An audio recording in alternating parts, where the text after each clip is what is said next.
마가복음 14장 42절로 50절.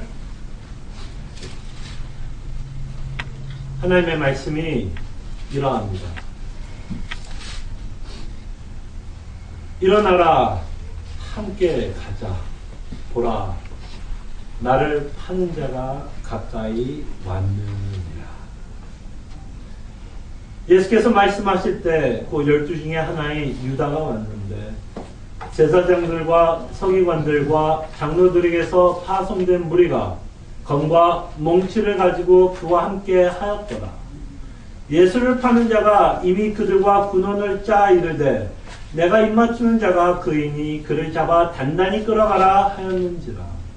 이에 와서 곧 예수께 나와 라삐어 하고 입을 맞추니 그들이 예수께 손을 대어 잡거늘 곁에 서 있는 자 중에 한 사람이 칼을 빼어 대제사장의 종을 쳐 그 귀를 떨어뜨립니다.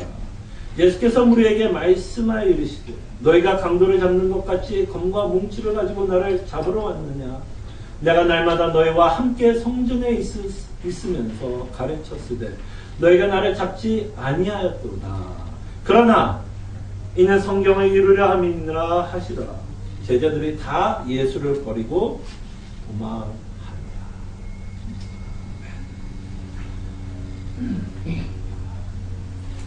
여러분들이 이 말씀을 읽으시면서 같이 읽으시면서 어떤 느낌이 드셨나요? 어떤 생각과 어떤 느낌이 드셨나요?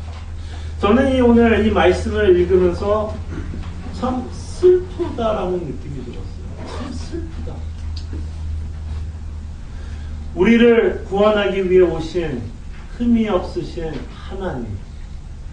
그러나 우리를 구원하기 위해서 흠이 없고 힘이 없는 자처럼 표현하자면 질질 끌려가야 하는 우리의 어린 양, 구원자 되시는 예수 그리스도의 모습을 보면서 참 슬프다라는 생각이 듭니다. 우리를 구원하기 위해서 이런 엄청난 고난, 모욕, 능력, 창피, 고통 이것을 당하고 있는 저희 예수 그리스도를 보면서 참 슬프다라는 생각이 듭니다. 사실 오늘 이 사건 후 예수님은 진짜 문체적으로 몇 시간 후면 진짜 예수님이 십자가를 짊어지실 것입니다. 진짜 짊어지실. 그리고 이 사건으로 그는 혼자 남게 될 것입니다. 아무도 없을 거예요. 아무도 남지 않을 것입니다. 우리의 구원자 되시는 예수님께서 우리를 구원하기 위해서 잡히시고 있는 광경을 마가는 저희들에게 기록해서 보여줍니다. 사실 굉장히 어두운 장면을 저희들에게 보여주고 있다는 것이죠. 어쨌든 배신자 유다에 의해서 많은 무리들이 예수님을 지금 잡으려고 옵니다.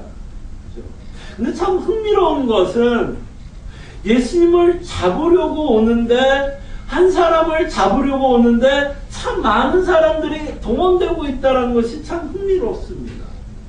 겁이 났던 것 같아요. 겁이 나서 무기까지 들고 한 사람을 잡기 위해서 지금 쫓아옵니다. 예.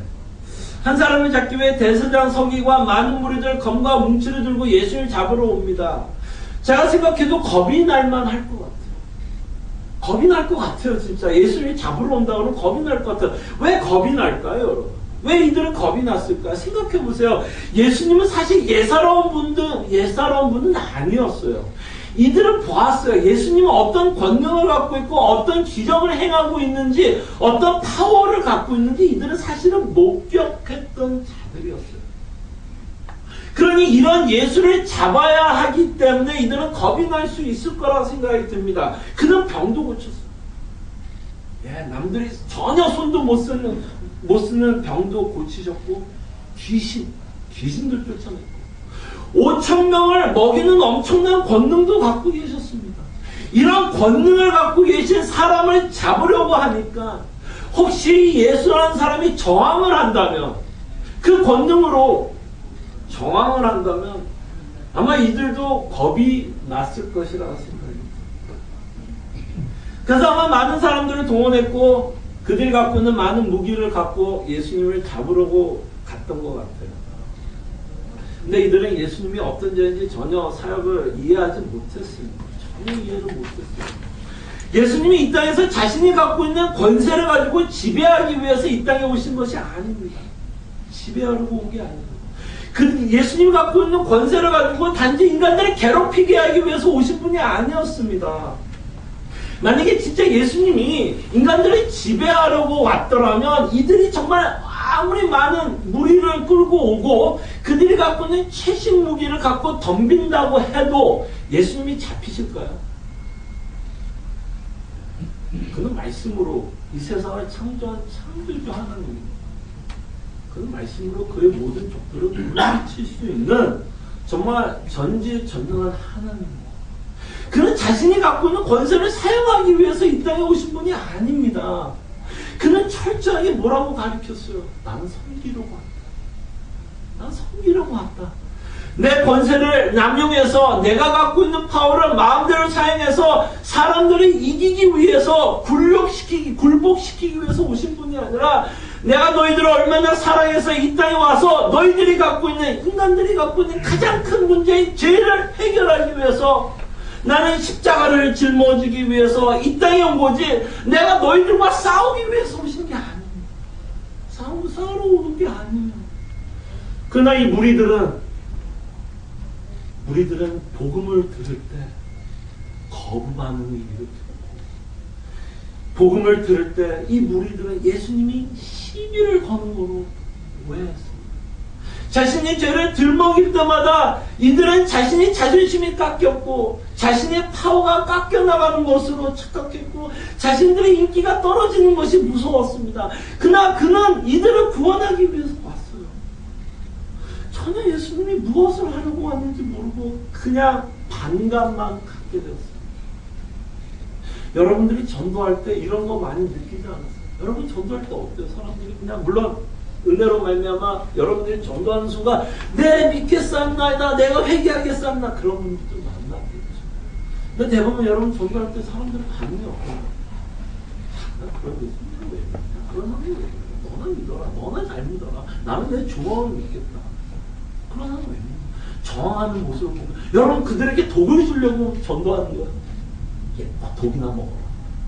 정말 사랑하는 마음 정말 그 영혼을 생각하는 마음 정말 그 영혼의 안타까운 마음으로 복음을 전하는데 그들은 그 복음을 차버려요. 지금 바로 그런 광경을 우리들한테 보여줍니다. 예수님은 지금 우리를 살리기 위해서 이 땅에 오셔서 우리를 구원하기 위해서 오셨는데 이들은 검을 들고 예수 그리스도를 죽이려고 합니다. 무력으로 혹시 이기기 위해서 그들은 강압적으로 예수님을 잡으려고 합니다. 영생을 주시겠다라고 오신 예수님을 엄청난 무시하고 이들을 죽이려고 합니다. 인간이 예수님에게 하는 이 행동을 보면서 참 인간이 얼마나 한심하다는 생각이 들어요. 지금 복 주려고 하는 거 아니야 진짜. 영원한 생명을 주겠다. 너가 이 세상에 내가 줄 수 없는 평안을 주겠다. 근데 이들은 복을 차버립니다. 복을 차버립니다. 급기야 예수님을 죽이려고 합니다. 복을 차고 있는 이 많은 무리들.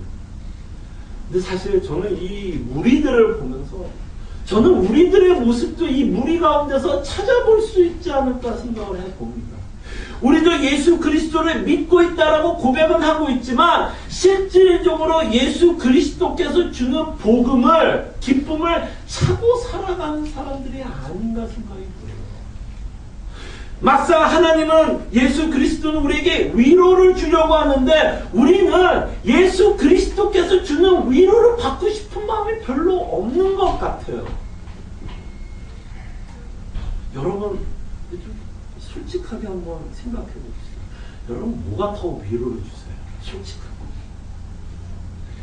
예수님이 진짜 위로를 주세요? 아니면 돈이 위로를 주세요? 예수님이 진짜 위로를 주세요? 여러분들의 자녀들이 위로를 주세요. 정말 예수님이 위로를 주세요. 아니면 여러분들이 갖고 있는 꿈이 내가 이 땅에서 뭔가 이루려고 하는 그 꿈만 생각해도 그게 위로가 돼요.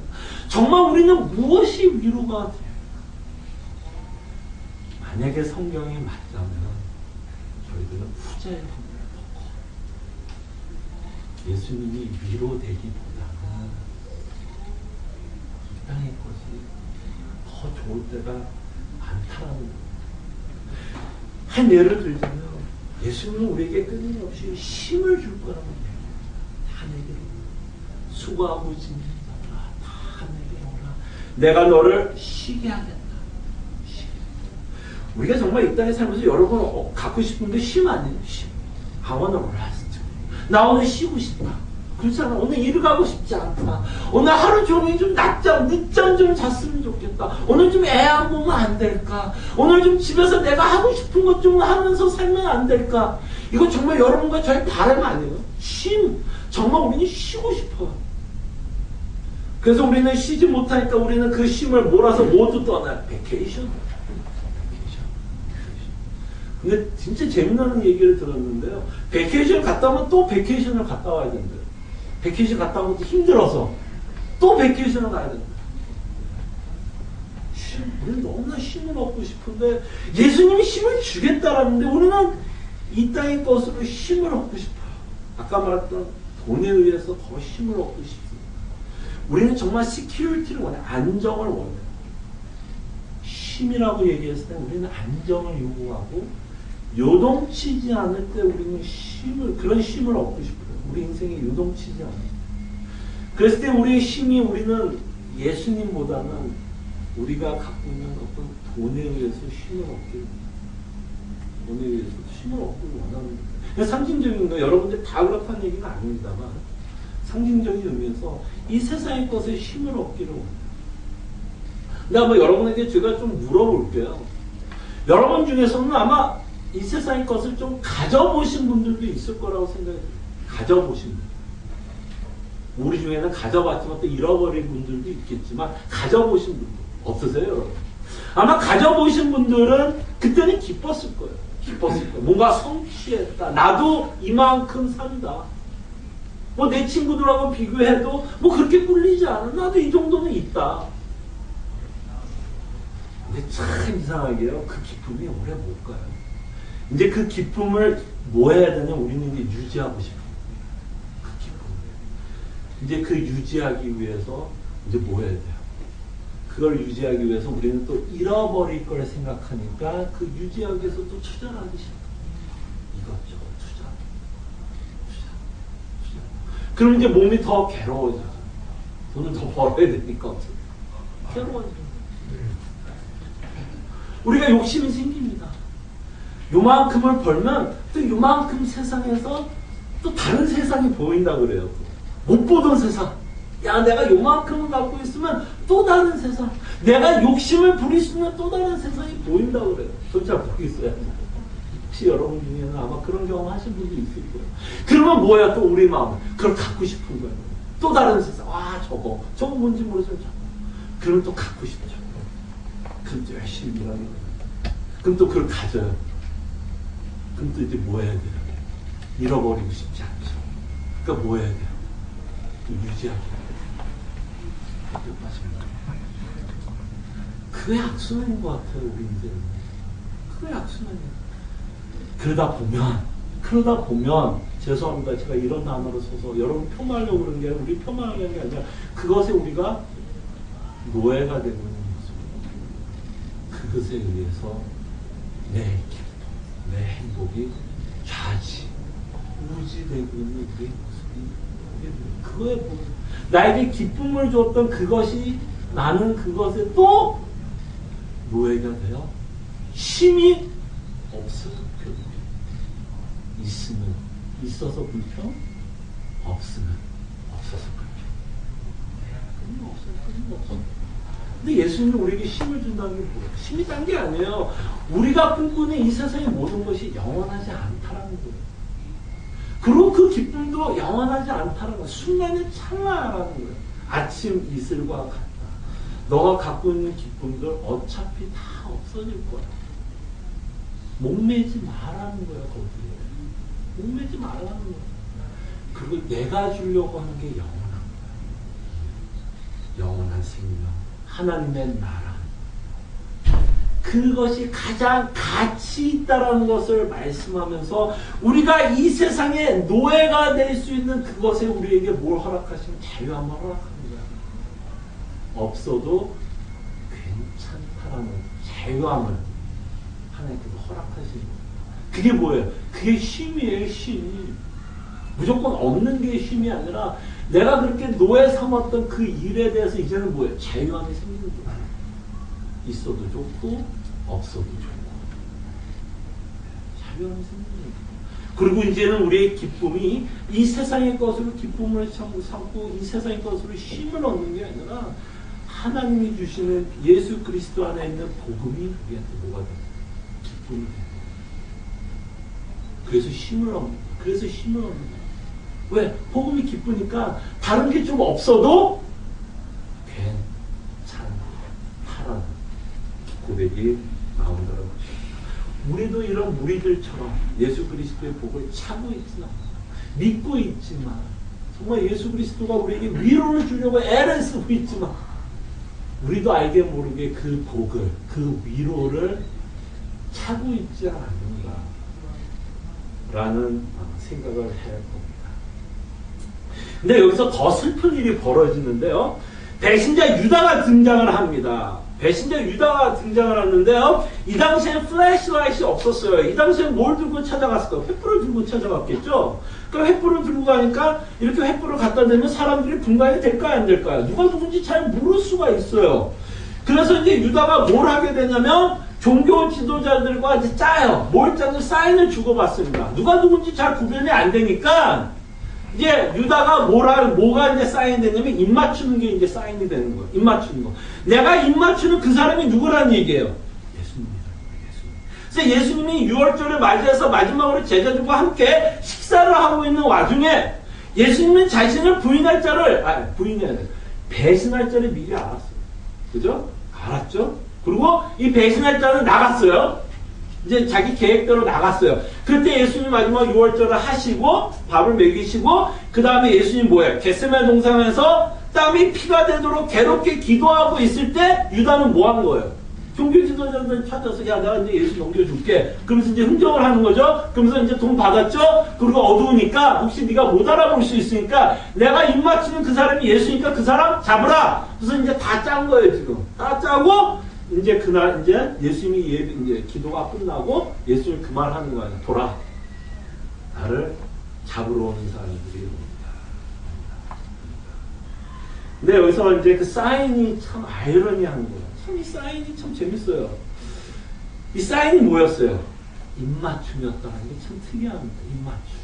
그 수많은 신호 할 수 있잖아요. 유다가 가가지고 야 이렇게 할 수도 있고 뭐 검지로 사용할 수도 있고 뭐 돌을 던져서 맞춘 사람이 예수님일 수도 있고 근데 그 수많은 신호 가운데서 입맞춤을 사용했다는 게 저는 참 재미나고 흥미로워요.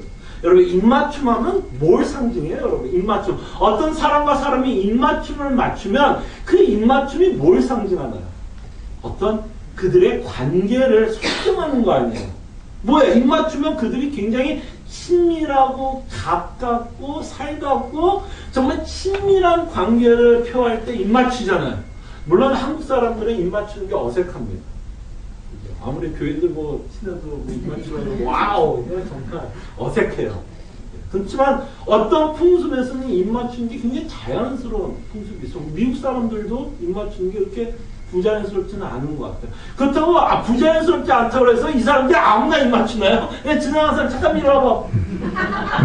그런 이제 성추행으로 잡혀가겠죠. 이 입맞춘다는 건 굉장한 상징성이 있는 거잖아요. 친밀한. 내가 참 너를 아주 사랑한다라는 표현이에요.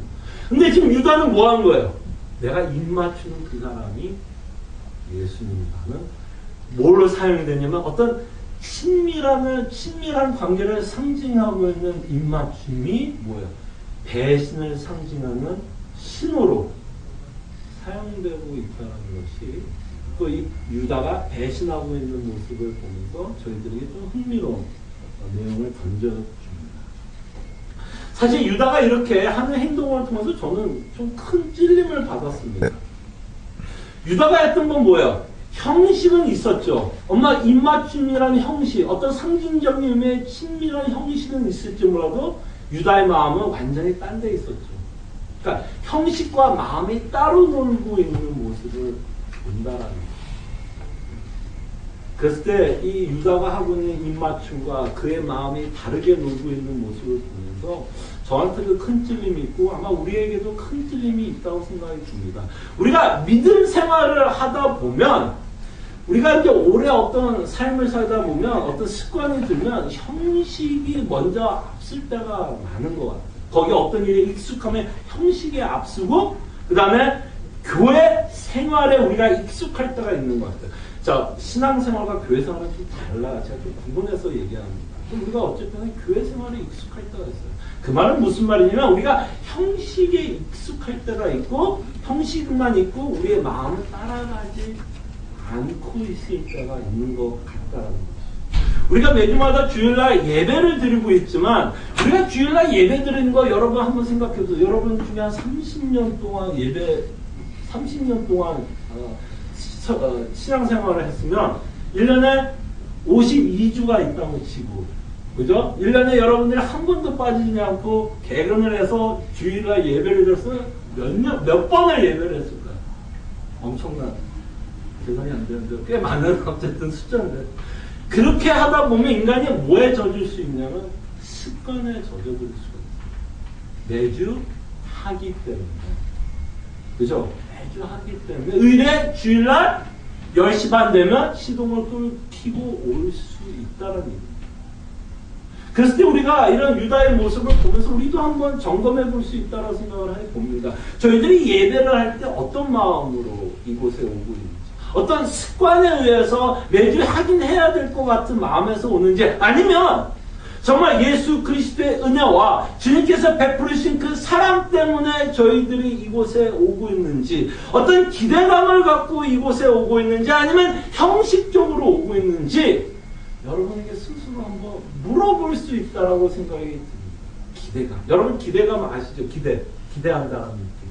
기대한다는 느낌이 딴 거 아니에요? 혹시 이거 뭐 좋은 일인지 나쁜 일인지는 모르지만 이런 거일 수 있을 것 같아요. 아침에 여러분들이 눈을 딱 뜨면 오늘 하루 중에 이제 힘들 하루가 예상이 되는 날이 있죠. 야, 오늘 뭐 손님도 되게 많을 거고, 뭐가, 하여간 오늘 하루 중에 뭐가 많을 거라고 예상이 되는 날이 있잖아요. 그래서 아침부터 깨는 순간 벌써 힘이 들어.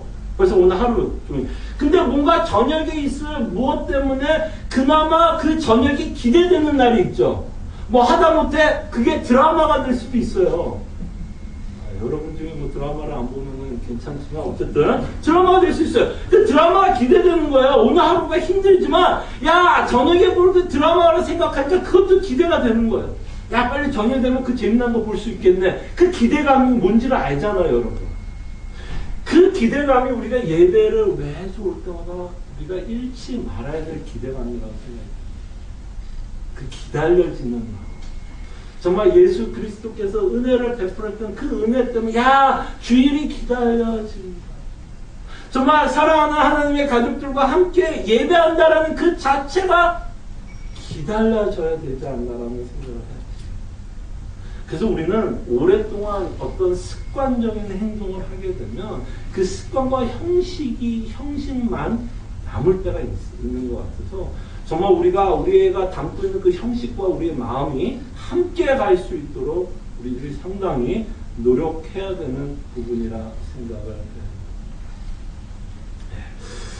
이렇게 어쨌든 그 유다가 입맞춤으로 예수 그리스도를 입맞추고 그 다음에 수신호로 그분이 예수님이라는 것을 보여주고 있는 장면을 보면서 이런 생각을 해보면서요. 종교 지도자들과 무리들에 의해서 예수님이 이제 잡혔어요. 그랬더니 이제 아니나 다를까 제자들은 어떻게 했을까? 뭐 여러분 스토리를 전혀 몰라도 제자들은 어떨 거라고 여러분 벌써 예상이 되죠. 예. 머리가 잡혀버렸어요. 그랬더니 그 밑에 있는 부하들은 어떻게 했을까요? 다 도망갔어요. 50대 보니까 제자들이 다 예수를 버리고 도망하니라. 새롭지도 않죠. 너무나 예상된 일이었어요. 그래서 예수님이 제자들에게 엄청난 당부를 했던 거 기억나십니까? 엄청나게 당부를 하죠. 뭘 당부했어요? 예수님이 땀이 피가 되도록 기도하고 있을 때 예수님이 제자들에게 뭐라고 당부했습니까? 너희들이 시험에 들지 않도록 기도하라고 그랬어요. 자신을 위해서 기도하라고 예수님이 누누이 말씀을 드렸습니다. 근데 이들은 기도할 이유를 전혀 찾지 못했어요. 왜? 첫째, 베드로는 다 버려도 나는 안 버려. 자신만만했어요. 그러니 기도할 이유 있다 없다? 없죠. 자신은 시험에 안 든다가 다 버려도 나는 버리지 않겠다. 그러면서 잠에 듭니다. 또 뭐예요? 이들이 기도하지 않았던 이유, 심각성을 전혀 이해를 못했어요. 예수님이 지금 무슨 이야기를 하고 있는지, 자신이 잡혀가는 그 이야기가 전혀 아무 의미가 없다는 거예요. 그러니 이들에게는 뭐가 없어요? 절실함이 없는 거죠. 예수님 잡혀간다고 그러고 너희들이 도망간다고 그러고 한쪽 귀를 듣고 한쪽 귀를 흘리는 거예요. 얼마나 이들이 교만했는지를 저희들이 보고 예수님이 말씀하고 너희들이 나를 버릴 거라 얘기하는데 자기들은 끝끝내 아니라고 이야기하고 예수님의 어떤 십자가의 심각성을 전혀 이해하지 못하고 있습니다. 이렇게 기도하지 않는 이들은 아니나 다를까 예수님이 말씀하신 대로 제자들은 다 도망갑니다. 그래서 저는 이 구절을 보면서 많은 도전을 다시 한번 받습니다. 어떤 도전을 받게 되냐면 다시 한번 기도의 중요성에 대해서 생각하게 됩니다. 기도의 중요성. 왜 예수님이 제자들에게 말씀하잖아요. 시험에 들지 않도록 기도하라. 그리고 예수님이 제자들에게 얼마나 기도에 대해서 많이 가르쳤습니까? 그 중에 대표적인 기도문 중에 하나가 뭐죠? 주기도문. 너희들이 이렇게 기도하라. 기도하는 거 가르쳤습니다. 그리고 선수 예수님이 기도했습니다. 요한복음 17장을 보면 대제사장 기도라고 해서 얼마나 예수님도 하나님 아버지께 기도하고 있는 모습 저희들이 보게 됩니다. 지난주에 본 본문을 통해서도 정말 열심을 다해 하나님께 기도하고 있는 모습을 저희들이 보게 됩니다. 그 다음에 저희들이 지금 사도행전을 같이 공부하고 있지만 초대교회의 모습을 보면 이들이 정말 힘쓰고 있는 것 중에 하나가 뭐였죠? 기도요. 그들은 핍박을 받고 있을 때도 모여서 기도했습니다. 담대함을 달랄 것을 기도했습니다. 여러분들 서신서 읽어보세요. 정말 서신서를 읽어보면 사도들이 얼마나 하나님께 기도하고 있는 내용을 보게 됩니다. 성도들을 위해서 기도하고 있는 모습들, 너희들의 믿음을 보면서 참 감사하다 라는 기도. 그 다음에 사도 바울도 에베소서에 보면 내가 담대하게 예수 그리스도의 복음을 전할 수 있도록 너희들이 나를 위해서 좀 기도해달라. 얼마나 여러분 신약 읽어보세요. 기도의 내용이 정말 많습니다. 사도들도 하나님께 기도하고 있는 엄청나게 많은 기도의 내용들이 반복되고 있는 걸 보게 돼요. 그 다음에 사도들이 자신의 임무에 대해서 말씀하실 때 보통 여러분 목사가 뭘 힘써야 된다고 얘기해요? 말씀과 기도라고 말씀하시죠. 사도들도 그렇게 말합니다. 정말 본연의 가장 중요한 임무 중에 하나가 있다면 말씀과 기도라고 말을 해요. 말씀만을 얘기하지 않습니다. 가르치는 일, 말씀하는 게 아니라 기도에도 있습니다. 왜? 이 말씀을 결국 설득시키시는 분이 누구이기 때문에? 성령 하나님이기 때문에 사도들도 하나님을 의지할 수밖에 없었어요. 자신이 가르치고 있는 이 내용 아무리 잘 가르쳐도 이걸 이해시키시는 분이 성령 하나님인 것을 알기 때문에 그들은 끊임없이 하나님께 기도했습니다. 주여, 이 복음의 메시지가 이들이 이해할 수 있도록 끊임없이 기도했습니다. 이들은 정말 끊임없이 하나님을 의지하고 있는 모습, 기도로 나타납니다. 제가 부끄러운 고백을 하나 할게요. 이 얘기는 제가 여러분에게도 여러 번 얘기했을 수도 있는데, 제가 이제 처음으로 이제 소위 말하는 개혁주의를 넘어오는 순간이 있어요. 터닝포인트가 있었어요. 회심은 아니었지만 터닝포인트가 있었는데, 그 당시에 제가 여러 교리와 복음적인 내용을 머릿속으로 이해하다 보니까 제가 안 하기 시작한 게 아니에요. 뭘 안 하기 시작했어요? 기도를 하지 않죠. 왜 기도를 하지 않냐면 머릿속으로 다 피규어아웃이 됩니다. 기도할 이유를 찾지 못합니다. 그러다가 이제 제가 신학교를 졸업하고 사역을 하면서 하나님께서 기도를 시키더라고요. 가르쳐도 사람들이 설득되지 않아요. 그 설득되지 않는 모습을 보면서 하나님이 저를 뭘 하게 하냐면 기도를 시키더라고요. 그냥 가르쳐봐라. 입으로 아무리 가르쳐봐.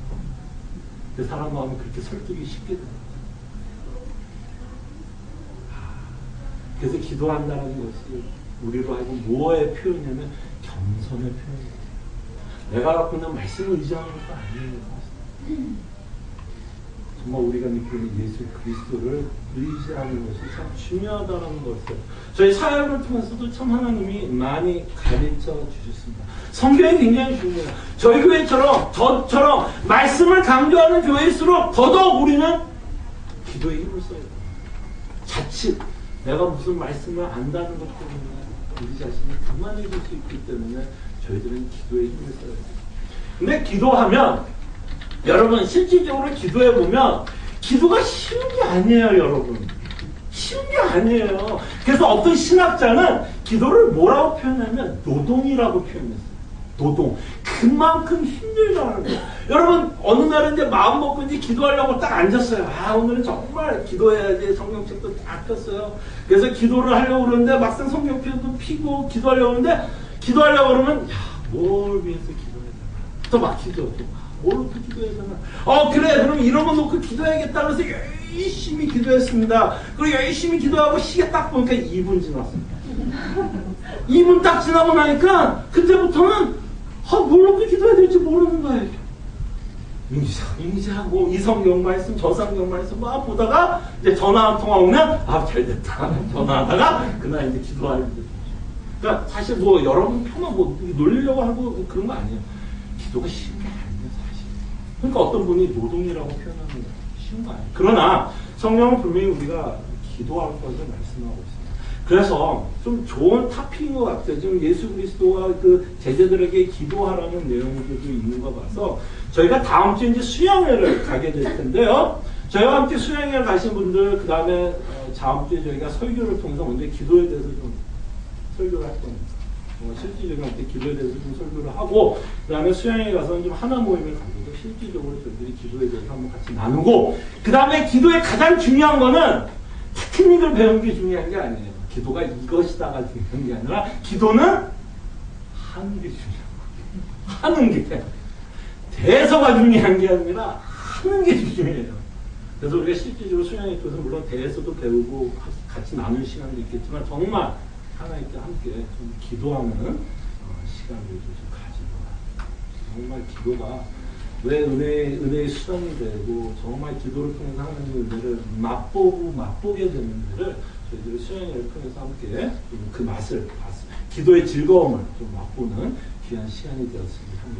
자, 어쨌든 이렇게 어수선하고 우왕좌왕하고 있는 모습 가운데 난리가 났죠. 사람들은 뭐 달려오고 있고 유다는 입 맞추고 있고 제자들은 뿔뿔이 흩어지고 있고 사람들은 막 검 갖고 막 잡으려고 그러고 베드로는 검 뽑아서 뭐 이렇게 칼질해가지고 귀도 자르게 하고 막 엄청난 어수선한 가운데 지금 이 사건이 적고 있는데 이런 어수선 가운데 이런 우왕좌왕하는 가운데서도 요지부동하는 분이 딱 한 분이지. 흔들리지 않는 분이 딱 한 분이지. 누구죠? 예수. 예수는 흔들리지 않아요. 왜? 이미 이런 일이 있을 것을 그는 알았기 때문에. 그럼 그 글자 보라. 나를 파는 자가 온다. 알고 계셨어요. 그래서 49절에 보니까 예수님이 놀라운 말을 합니다. 내가 날마다 너희와 함께 성전에 있으면서 가르쳤으되 너희가 나를 잡지 아니하였도다. 그러나 이는 성경을 이루려 함이니라 하시더라. 이 말은 뭐냐면 이들은 끊임없이 예수를 잡고 싶었죠. 끊임없이 예수를 잡고 싶었어요. 끊임없이 예수 그리스도를 잡아서 죽이고 싶었는데 이들은 잡지 못했어요. 왜? 왜 잡지 못했을까요? 때가 아니기 때문에. 때가 아니고. 하나님의 때가 아니기 때문에 예수님을 이들이 아무리 잡고 싶어도 잡지 못했다라는 말을 예수님 지금 하는 거예요. 성경이 이루려 함. 하나님의 때가 아니기 때문에 니들이 아무리 잡으려고 해도 나는 아직은 죽지 않아. 그러나 지금은 뭐예요? 지금은 때라는 거예요. 이제 성경을 이루는, 이제 잡히신다는 게. 그럴 때 우리는 이 사건을 보면서 슬픈 일이기도 하지만 예수님은 사실은 나약하고 힘이 없고 연약해서 힘이 없어서 이들에게 잡히시는 게 아닙니다.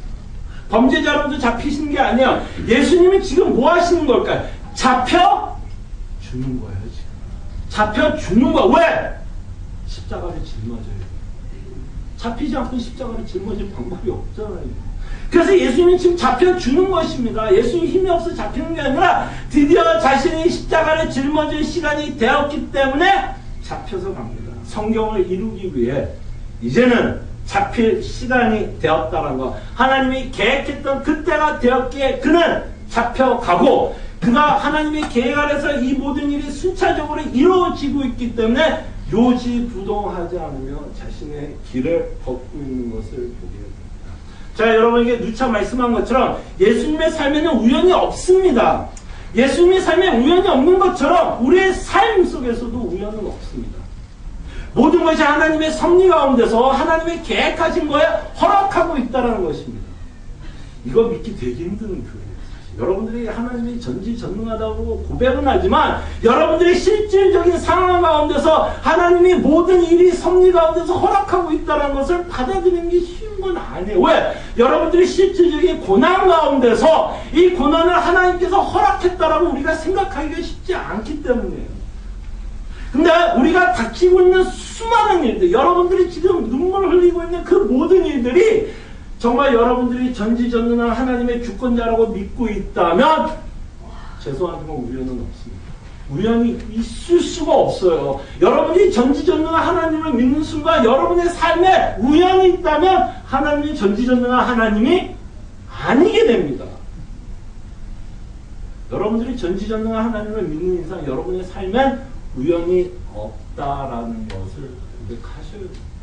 어렵죠? 어렵죠? 어려워요. 알아요. 어려워요. 이 하나님의 계획 안에서 우리가 벌어지고 있다는 것을 여러분 아시기 바랍니다. 근데 왜 우리가 벌어지고 있는 일에 어려우면요. 첫째는 우리는 하나님이 아니에요. 우리는 하나님이 아니기 때문에 전지하지가 않아요. 모든 걸 알 수가 없어요. 이 문제가 왜 벌어지는지, 이 문제가 어떻게 이루어질지, 이 문제가 어떻게 해결될지, 어디로 튈는지 전혀 알 수가 없어요. 우리는 전지하지 않아요. 그리고 우리는 좀 연약한 존재. 그러다 보니까 연약하다 보니까 어떤 문제 여러분 답이 없으면 어때요? 네. 어떤 문제에 답이 없으면 우리는 불안해할 수밖에 없어요. 답이 없으니까 그 문제에 답이 없으니까 당연히 불안한 거 아니에요. 여러분이 갖고 있는 문제에 답이 있으면 왜 불안해요? 그 답으로 풀면 되잖아요. 근데 우리가 불안한 건 그 답에 그 문제 답이 없으니까 스스로 불안하고 절망스럽고 겁이 나고 두렵고 초조하고 조바조바지내고 급기야는 이제 짜증도 나고 화도. 그래서 어떤 사람들이 그 이야기에 대해서 물어보면 여러분에게서는 좋은 얘기가 그 문제에 대해서 나올 수 있다 없다. 여러분들이 밤새도록 리허설한 거예요. 이거는 나쁘게 끝날 수밖에 없어. 나쁘게 끝날 수밖에 없어. 나쁘게 끝날 수밖에 없다라고 생각을 하니까 누군가가 여러분들에게 와서 그 문제를 물어보면 당연히 여러분 입에서 무슨 말이 나올 수밖에 없어. 이 문제는 나쁘게 끝날 수밖에 없다라는 답이 나올 수밖에 없다는 거예요. 그랬을 때 우리의 죄성은 하나님을 의지하기보다는 내가 갖고 있는 경험과 이성으로 내 문제를 분석하고 해결하려고 하는 게 우리의 가장 큰 문제입니다. 우리가 갖고 있는 경험과 이성으로 나의 문제를 보니까 그 문제에 답이 없는 거고, 그 답이 없다고 생각하니까 우리는 끊임없이 불안하고 초조하고 절망하고 실망하고 답답하고 그렇게 사이클을 살아갈 수밖에 없어요. 자, 그럴 때 우리가 하나님의 섭리를 믿고 하나님의 주권자를 믿는다면 그 모든 일이 하나님이 허락하고 있다는 거예요. 자, 거기서부터 시작해야 돼. 우리의 문제를 말했을 때 여러분이 이성을 갖고 분석하는 게 아니라 이 문제, 내가 지금 너무나 힘들어하고 있는 이 문제도 하나님께서 허락한 거구나. 자, 그러면 이게 만약에 하나님께서 허락하고 있는 문제라면 문제는 그거를 푸는 게 중요한 게 아니에요. 그 답을 찾는 게 중요한 게 아니에요. 우리는 무조건 그 문제에 답을 찾으려고 그러는데 그 문제를 해결하려고 애를 쓰는데 그 문제가 하나님께서 허락하고 있다면 우리가 진짜 해야 될 일은 과연 믿는 자로서 그 문제에 내가 어떻게 반응해야 될지를 여러분들이 보는 것이죠. 믿는 자로서 이 문제에 내가 어떻게 반응해야 할지. 과연 이 상황에서 하나님은 내가 믿는 자라면 내가 과연 이 상황에서 어떤 생각을 해야 될지, 어떤 말을 해야 될지, 어떤 논리를 갖고 있을지를 여러분들이 고민하셔야 돼요. 그럴 때 한 가지는 이 모든 일이 하나님의 섭리 가운데 있으면 여러분들이 기대하셔야 돼요. 기대하셔야 돼요. 왜? 하나님은 모든 걸 아는 것 같아요. 여러분들에게 하나님이 최선의 것을 주지, 여러분이 힘들고 아프게 하려고 그 문제를 허락하는 게 아니에요. 여러분에게 그것이 최선의 것이고, 그것이 바로 하나님이 생각하기에 여러분들이 키우는 양육 방법이라고 생각하기 때문에 하나님께서 허락합니다. 그래서 우리는 뭐 하냐면 그 문제 가운데서도 힘들고 어렵지만 우리는 뭐 할 수 있냐면 기대할 수 있어요. 뭘 기대하냐? 어떻게 풀려날지는 모르지만 과연 하나님이 이 문제를 어떻게 풀어가실까? 이 문제를 통해서 나에게 하나님의 복음을 얼마나 더 깨닫게 하실까? 이 문제를 통해서 내 신앙을 하나님이 얼마나 더 잘하게 할까를 여러분들이 기대할 수 있다는 거예요. 그리고 예수님도 지금 기대하는 마음으로 십자가에 죽으셨죠. 그 말은 다른 말을 하면 예수님도 소망하는 마음으로 십자가에 죽으셨어요. 뭘 소망하셨어요?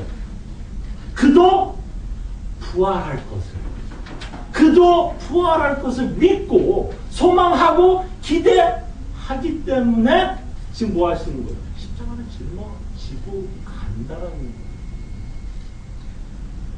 여러분들이 우연이라 생각하면 할수록 여러분 인생은 더 힘들게 보이고, 더 힘들게 보이고, 힘든데 더 힘들게 보이고. 그러나 여러분의 모든 삶이 하나님의 계획과 섭리 안에 있다면 힘든 가운데서도 우리는 예수 그리스도를 의지할 수가 있고, 과연 이 문제를 하나님께서 어떻게 풀어가실 것을 저희들이 기대할 수 있고, 덜 불안해할 수 있고, 덜 조바조바낼 수 있고, 덜 실망할 수 있고, 덜 절망할 수 있다는 것입니다. 예수 그리스도는 요지부동하지 않습니다. 왜? 앞에 것을 보기 때문에. 여러분들도 요지부동하지 않을 수 있어요. 흔들리지 않을 수 있어요. 왜? 여러분 끝이 알기 때문에. 여러분의 끝은 어디예요? 하나님의 나라입니다. 어떻게 하든 여러분 갈 거예요.